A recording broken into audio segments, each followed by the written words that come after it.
अस्सलाम वालेकुम। आज हम लोग फीचर्स ऑफ वर्टिब्रल कॉलम को डिस्कस करेंगे। वर्टिब्रल कॉलम हमारी बॉडी का बहुत इंपॉर्टेंट पार्ट है और इसको हम लोग बैकबोन भी कहते हैं। ये हमारी बैक ऑफ हेड से शुरू होती है और एंड तक पेल्विक गर्डल पे एंड होती है बैक साइड पे। वर्टिब्रल कॉलम वर्टिब्रा से मिलकर बनती है जो टोटल 33 हैं, लेकिन टोटल इंडिविजुअल बोन्स 26 हैं। इसमें से 24 सेपरेट बोन्स हैं और 2 फ्यूज बोन्स हैं। इन 2 फ्यूज बोन्स में एक सैक्रम बोन है और दूसरी कॉक्सिक। सैक्रल बोन जो है वो 5 वर्टिब्रा के फ्यूज़ होने से बनती है और कॉक्सिक बोन 4 वर्टिब्रा के फ्यूज़ होने से बनती है। वर्टिब्रल कॉलम के हमारी बॉडी में बहुत ज़्यादा फंक्शंस हैं। ये हमारे हेड को सपोर्ट करती है, मूवमेंट और स्टेबिलिटी में बहुत इंपॉर्टेंट रोल प्ले करती है और हमारा जितना भी बॉडी वेट होता है उसको लोअर लिम्स में ट्रांसफ़र करती है। ये स्पाइनल कॉर्ड इसमें से पास करती है और बहुत सारी मसल्स और लिगामेंट्स इसके साथ अटैच होती हैं। Division into different regions. Vertebral column को हम स्पेसिफिक रीजन के अकॉर्डिंग मेजरली 3 पार्ट्स में डिवाइड करते हैं। पहला है सर्वाइकल स्पाइन। इसमें 7 वर्टिब्रा ऑफ नेक आते हैं जो C1 से लेके C7 तक हैं। दूसरा थोरैसिक स्पाइन। इसमें 12 वर्टिब्रा ऑफ थोरैसिक रीजन आते हैं जिनको हम डिनोट करते हैं T1 to T12। फिर लंबर स्पाइन में 5 वर्टिब्रा ऑफ लंबर रीजन आते हैं L1 से लेके L5 तक। डिफरेंट रीजन्स में वर्टिब्रा की शेप एक दूसरे से थोड़ी डिफरेंट होती है, लेकिन फीचर्स आलमोस्ट सेम होते हैं हर रीजन में। ये आपको डायग्राम में वर्टिब्रल कॉलम शो हो रही है। सबसे ऊपर सर्वाइकल स्पाइन है C1 से लेके C7। उसके बाद थोरैसिक स्पाइन है, लेबलिंग में शो हुआ है T1 और एंड पे T12 तक। और उसके बाद लंबर स्पाइन L1 से लेके L5 तक वर्टिब्रा आते हैं इसमें। और उसके बाद सैक्रम और फिर लास्ट में कॉक्सिक बोन। C1 से C7 तक सर्वाइकल वर्टिब्राएँ, T1 से T12 तक थोरैसिक वर्टिब्राएँ और L1 से L5 तक लंबर वर्टिब्राएँ। अब हम लोग टिपिकल वर्टिब्रा के कैरेक्टरिस्टिक्स डिस्कस करते हैं। हम 3 मेजर चीज़ें डिस्कस करते हैं। पहले बॉडी, वर्टिब्रल आर्च और प्रोसेसेस। वर्टिब्रल आर्च में हम लोग pedicle, lamina and articular surfaces को डिस्कस करेंगे और प्रोसेसेस में 2 प्रोसेसेस होते हैं, ट्रांसवर्स प्रोसेस और स्पाइनस प्रोसेस। एक टिपिकल थोरैसिक वर्टिब्रा है। सबसे पहले हम लोग इसकी बॉडी को डिस्कस करते हैं। बड़ा सा एरिया आपको नज़र आ रहा होगा डायग्राम में, ये एंटीरियर साइड पे प्लेस होती है बॉडी। ये ब्रॉड, फ्लैट और लार्जेस्ट पार्ट ऑफ वर्टिब्रा है। ये जो आपको एंटीरियर साइड पे फ्लैट सी सरफेस नज़र आ रही है बॉडी की, ये एडजेसेंट वर्टिब्रा के साथ आर्टिकुलेट करती है और दोनों वर्टिब्रास की बॉडीज़ के दरमियान फाइब्रोकार्टिलेज होता है जिसको हम लोग इंटरवर्टिब्रल डिस्क कहते हैं। इसका मतलब ये हुआ कि bone to bone direct contact नहीं होता वर्टिब्रास के दरमियान, बल्कि बॉडी के 2 एडजेसेंट वर्टिब्रास की बॉडीज़ के दरमियान इंटरवर्टिब्रल डिस्क होती है जो फाइब्रोकार्टिलेज की बनी होती है। Size of body greatly increase करता है टुवर्ड्स बेस ऑफ स्पाइन, क्योंकि टुवर्ड्स बेस हमारी बॉडी को ग्रेटर सपोर्ट और स्ट्रेंथ चाहिए होती है और वर्टिब्रल कॉलम को टुवर्ड्स बेस ज़्यादा वेट बियर करना पड़ता है। इसलिए हम टिपिकल वर्टिब्रा का सेकंड पार्ट डिस्कस करते हैं जिसको वर्टिब्रल आर्च कहते हैं। वर्टिब्रल आर्च बॉडी के बिल्कुल बिहाइंड लाई करता है। दरमियान में आपको बड़ा सा एक फोरामन नज़र आ रहा है, इसको कहते हैं वर्टिब्रल फोरामन। वर्टिब्रल कॉलम की लेटरल और पोस्टीरियर साइड्स को वर्टिब्रल आर्च ने कवर किया हुआ है। वर्टिब्रल आर्च के 2 मेन पार्ट्स हैं, एक पेडिकल और दूसरा लैमिना। आप डायग्राम में देखें, पेडिकल लेटरल वाल्स हैं वर्टिब्रल आर्च की और लैमिना बिल्कुल पोस्टीरियर साइड पे लेबल हुए हुए। Posterior wall of vertebral arch को हम लैमिना कहते हैं और lateral walls of vertebral arch को हम पेडिकल कहते हैं। और इस आर्च के दरमियान में वर्टिब्रल फोरामन है जिसमें से वर्टिब्रल कैनाल पास करती है और इस कैनाल के दरमियान से वर्टिब्रल स्पाइनल कॉर्ड पास करती है। वर्टिब्रल आर्च की 4 सर्फेसेस हैं, 2 superior articular surfaces and 2 inferior articular surfaces vertebral arch की दोनों साइडों पे होती हैं। दोनों साइडों पे सुपीरियर साइड पे सुपीरियर आर्टिकुलर सरफेस और इंफीरियर साइड पे दोनों साइडों पे इंफीरियर आर्टिकुलर सरफेस होती है। वर्टिब्रल कॉलम के 2 मेन प्रोसेसेस हैं, एक ट्रांसवर्स प्रोसेस और दूसरा स्पाइनस प्रोसेस।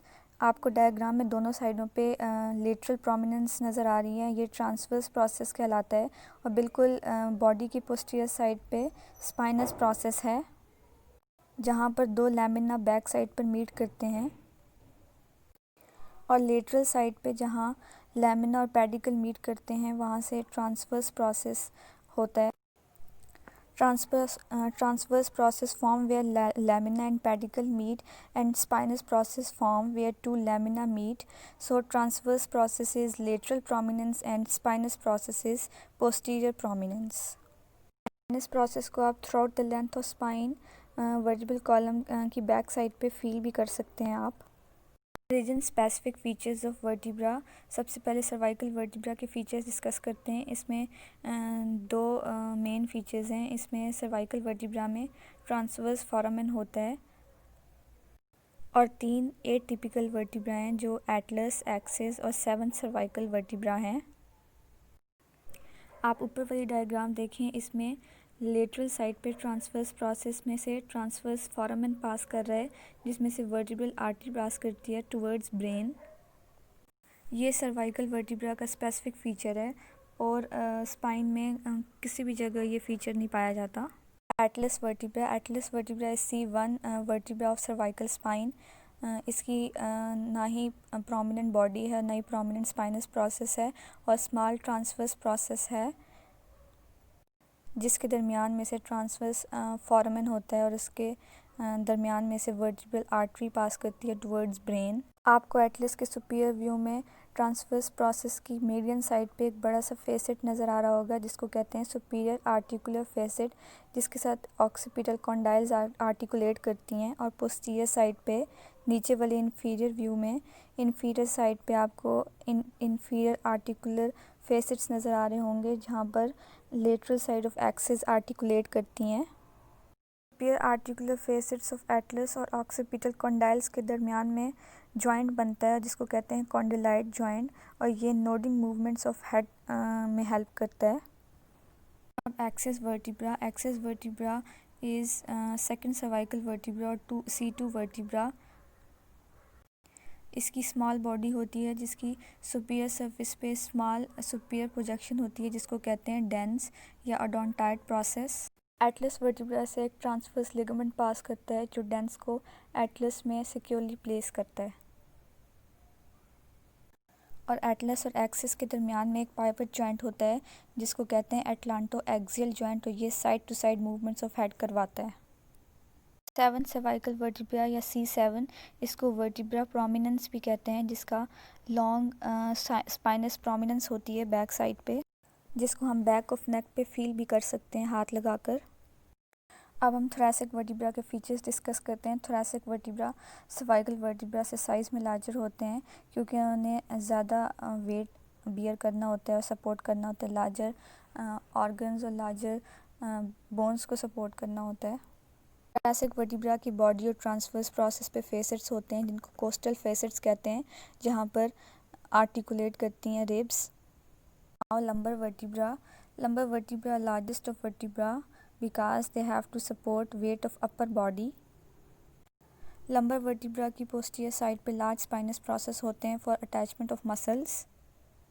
वर्टिब्रा के बाद सैक्रम बोन आती है। सैक्रम की एंटीरियर सरफेस कनकेव होती है, और इसकी एंटीरियर सरफेस पे दोनों साइडों पे सैक्रल फोरामेना होते हैं, और सैक्रोइलियक जॉइंट बनाता है ये। इस डायग्राम में देखें, लेफ़्ट साइड पे सैक्रम बोन शो की गई है। सैक्रम 5 वर्टिब्रा के फ्यूज़ होने से बनती है, और ये वेज शेप बोन होती है, triangular shape and veg shape. Sacrum each side पे इलियम के साथ आर्टिकुलेट करती है और सैक्रोइलियक जॉइंट बनाती है, और अपर पार्ट सैक्रम का बेस होता है, जो 5th लंबर वर्टिब्रा के साथ फ्यूज़ करता है, और इन्फीरियर टिप आर्टिकुलेट करती है कॉक्सिक्स के साथ। और दोनों साइडों पे आप देखें डायग्राम में सैक्रल फोरामेना है, जहाँ से नर्व्स पास करती हैं। आप एंटीरियर एज ऑफ बेस पे देखें, एक स्ट्रक्चर है जिसको कहते हैं प्रोमोन्ट्री, और ये पेल्विक कैविटी में प्रोट्रूड करता है। Coccyx bone is also called tail of vertebra और tail bone. It has broad base, और ये आर्टिकुलेट करती है सैक्रम की टिप से। राइट साइड पे देखें, ये कॉक्सिक्स बोन है। ये 4 टर्मिनल वर्टिब्रा के फ्यूज़ करने से बोन बनती है और ये ट्रायंगुलर शेप्ड होती है और इसको टेल बोन भी कहते हैं। 1 बाय 1 वर्टिब्रल कॉलम के फीचर्स डिस्कस करते हैं। सबसे पहले intervertebral disc. Intervertebral disc adjacent vertebra की बॉडीज़ के दरमियान होती है और इसके 2 मेन पार्ट्स हैं, एन्युलस फाइब्रोसिस एंड न्यूक्लियस पल्पोसिस। न्यूक्लियस पल्पोसिस दरमियान में होता है, एन्युलस फाइब्रोसिस साइड पे होता है और इसका मेन फंक्शन जो है वो शॉक एब्जॉर्बिंग और कुशन के तौर पे एक्ट करता है और फ्लेक्सिबिलिटी ऑफ वर्टिब्रल कॉलम में हेल्प करता है। इस डायग्राम में देखें, एडजेसेंट वर्टिब्रा की बॉडीज़ के दरमियान में इंटरवर्टिब्रल डिस्क है। इंटरवर्टिब्रल डिस्क के आउटर लिम्ब को एनुलस फाइब्रोसिस कहते हैं, जो फाइब्रोकार्टिलेज से बनता है, और सेंट्रल कोर या सेंट्रल मास जो जेलेटिन से बनता है उसको कहते हैं nucleus pulposus. Intervertebral disc cervical region में थिनेस्ट होती हैं और जैसे जैसे नीचे जाते हैं तो ये थिक होती जाती है और लंबर रीजन में थिकेस्ट होती हैं। Second feature, intervertebral foramina. Intervertebral foraminas are gaps between adjacent vertebral pedicles, and these are between every pair of vertebra on each side throughout length of vertebral column. इसमें से intervertebral foramina में से spinal nerves, lymph vessels और blood vessels. इस diagram में देखें, body के बिल्कुल बैक साइड पे जहाँ पर एडजेसेंट वर्टिब्रा की दरमियान में पेडिकल्स मिलते हैं, वहाँ पर दरमियान में एक होल है जिसको कहते हैं इंटरवर्टिब्रल फोरामिना, और ये throughout the length of vertebral column present होते हैं। Ligaments of vertebral column. Ligaments intervertebral disc को प्रॉपर प्लेस करती हैं और वर्टिब्रा को होल्ड करते हैं। Main ligaments are transverse ligament, anterior and और posterior longitudinal ligament, ligamenta flava, ligamentum nuchae और सुप्रास्पाइनस लिगामेंट्स। डायग्राम में देखें, बॉडी की एंटीरियर साइड पर एंटीरियर लॉन्गिट्यूडनल लिगामेंट होता है और posterior longitudinal ligament vertebral canal के इनसाइड होता है और बिहाइंड वर्टिब्रल बॉडी या पोस्टीरियर सरफेस ऑफ बॉडी होता है। Ligamenta flava connect lamina of adjacent vertebra and ligamentum nuchae and supraspinous ligaments connect spinous process extending from occipital bone to sacrum. Discuss करते हैं curves of vertebral column. Vertebral column में 4 curves होते हैं, 2 primary curves and 2 secondary curves. Primary curves are convex interiorly और ये fetal life में होते हैं जब हेड एंड टोज ऑलमोस्ट एक दूसरे को टच कर रहे होते हैं और ये सी शेप्ड कर्व होता है। इसमें थोरैसिक और कॉसीजियल एंड सैक्रल कर्व्स आते हैं और ये थ्रू आउट लाइफ रिटेन रहते हैं। Now 2 secondary curves. Secondary curves are concave anteriorly, these are cervical and lumbar curves. Cervical curve appears after 3 months when child is able to bear the weight of its head, और lumbar curve 12 to 15 months after birth appear होता है। वाली diagram में देखें, सबसे ऊपर secondary cervical curve है जो कनकेव एंटीरियरली है, और उसके बाद थोरैसिक कर्व है जो प्राइमरी थोरैसिक कर्व है जो कन्वेक्स एंटीरियरली है। उसके बाद सेकेंडरी लंबर कर्व है जो कनकेव एंटीरियरली है, और सबसे नीचे सैक्रल और कॉसिक्स प्राइमरी कर्व जो कन्वेक्स एंटीरियरली है। मूवमेंट्स ऑफ वर्टिब्रल कॉलम ये लिमिटेड होती हैं इंडिविजुअल बोन्स में, लेकिन as a whole quite extensive होती हैं। थोरैसिक रीजन में सबसे लो मूवमेंट्स होती हैं और सर्वाइकल और लंबर रीजन में सबसे ज़्यादा मूवमेंट ऑफ वर्टिब्रल कॉलम होती है। इसमें फ्लेक्शन आती है, लेटरल फ्लेक्शन आती है, एक्सटेंशन आती है, रोटेशन आती है। फ्लेक्शन में फॉरवर्ड बेंडिंग होती है, एक्सटेंशन में बैकवर्ड बेंडिंग होती है, लेटरल फ्लेक्शन में साइड टू साइड बेंडिंग होती है और रोटेशन होती है। इस तरह vertebral column as a whole हमारी पूरी बॉडी को सपोर्ट प्रोवाइड करती है।